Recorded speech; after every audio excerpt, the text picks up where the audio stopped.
Jadi pada hari ini cikgu nak cakap mengenai sebuah buku bertajuk Razak Sensei, Pemantik Jalinan Malaysia Jepun. Buku terbitan daripada Dewan Bahasa dan Pustaka, tulisan Kalsum Husin, Aida Nasirah Abdullah dan Hanifah Husin. Buku ni cetakan terhad RM50. Bagi apa yang menarik mengenai buku ni? Pertama, Razak Sensei ni siapa? Cikgu tak pernah kenal Razak Sensei ni secara peribadi, tapi cikgu pernah menghadiri ucapan umum yang diadakan di universiti. Sewaktu tu cikgu belajar di USM. Razak Sensei ni bapa kepada Vice Chancellor di USM sewaktu cikgu belajar ketika itu. Okey, cikgu nak baca sedikit petikan daripada cerita bibliografi. Buku ni berbentuk kisah hidup bibliografi. Bermaksud satu hari nanti anak-anak, kalau kamu menjadi orang-orang yang penting dan apabila kamu tiada, ada orang nak tulis kisah hidup kamu. Bukan kamu minta, orang nak tulis. Jadi dia akan kumpul segala catatan yang ada mengenai kamu. Jadi antara catatan yang ditulis oleh surat khabar New Straits Times pada tahun 1999 oleh wartawan Fifi Lim, dia tulis, Hiroshima jarang-jarang dikunjungi oleh kapal terbang musuh pada zaman Perang Dunia Kedua. Tapi pada hari kejadian itu, siren berbunyi dengan kuat. Saya dan rakan sekhusus iaitu Pengiran Yusof dan Profesor Hiroshi Toda terus berlari mencari tempat perlindungan berhampiran. Kemudian saya perasan ada cahaya yang sangat cerah ibarat kilat yang memancar merentasi lebar tingkap bilik kelas, diikuti oleh bunyi gemuruh dan dentuman yang amat dahsyat kuatnya. Rupa-rupanya bom telah digugurkan di Hiroshima.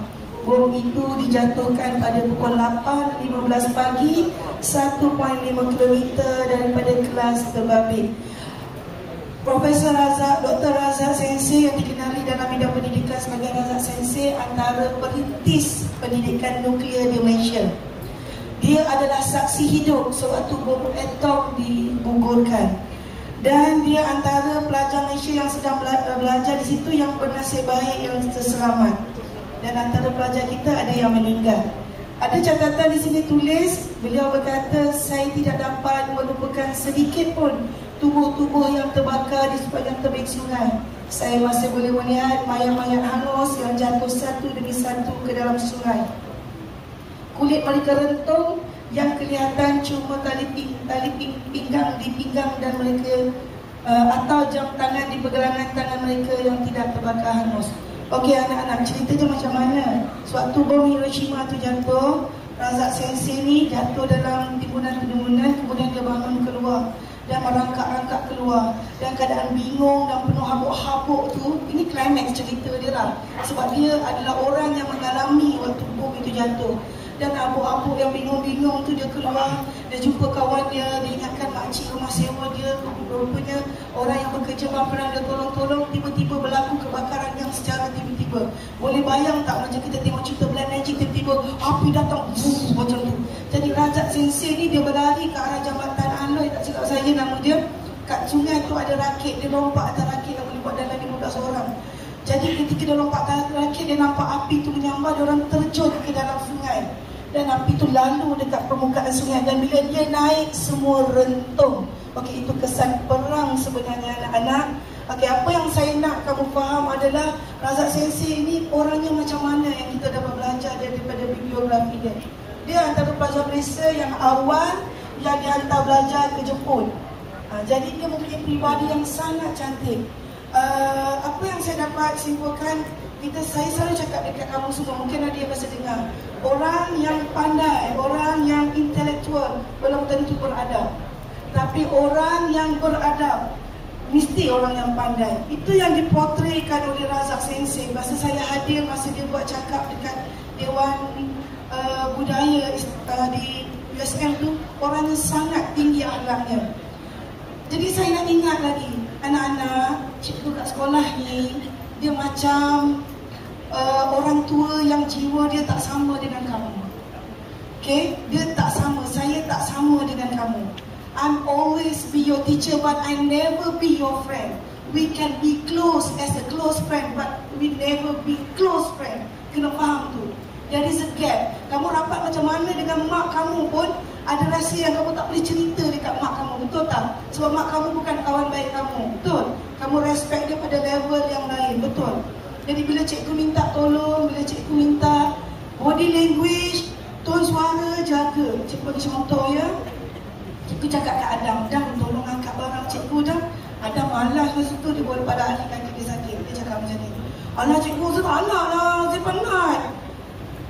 Keadaan Adam cakap macam tu, dengan Adam cakap macam ni, cikgu saya minta maaf cikgu, saya baru lepas maraton, saya penat sangat. Boleh tak cikgu minta tolong Kak Faiz? Mana yang kamu rasa lagi pelai? Kamu kena ingat benda tu. Saya sebagai cikgu kamu, bila kamu rude ataupun bila kamu pandang saya, kamu tidak bermaksud untuk rude, kurang ajar, saya seboleh-boleh jaga hati saya supaya saya tak nak kecil hati. Kamu tahu apabila akibat saya kecil hati dan saya tak perasan saya kecil hati. Yang terlalu kamu sebut-sebut terhijab tu bukan dari kamu sebenarnya, kadang-kadang daripada cikgu. Kadang-kadang cikgu tu tak nak kecil hati dengan kamu, tapi sometimes body language kamu, tone suara kamu, cikgu kecil hati tanpa dia sedar. Jadi kita biasakan hari ini, kita nak jadi orang yang pandai, yang sangat beradab. Seperti Razak Sensei ni, yang kisah hidup dia dibukukan kerana kehadiran dia bagi impact kepada semua orang.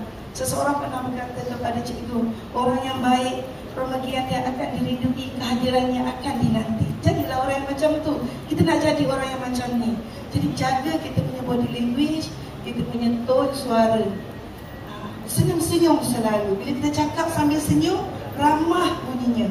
Jadi cikgu harap sama-sama kalau ada peluang nak baca buku ni, ini buku cikgu lah, nak pinjam boleh. Ada peluang nak baca, bacalah, dapat manfaat daripada kisah hidup seorang yang agak hebat di Malaysia.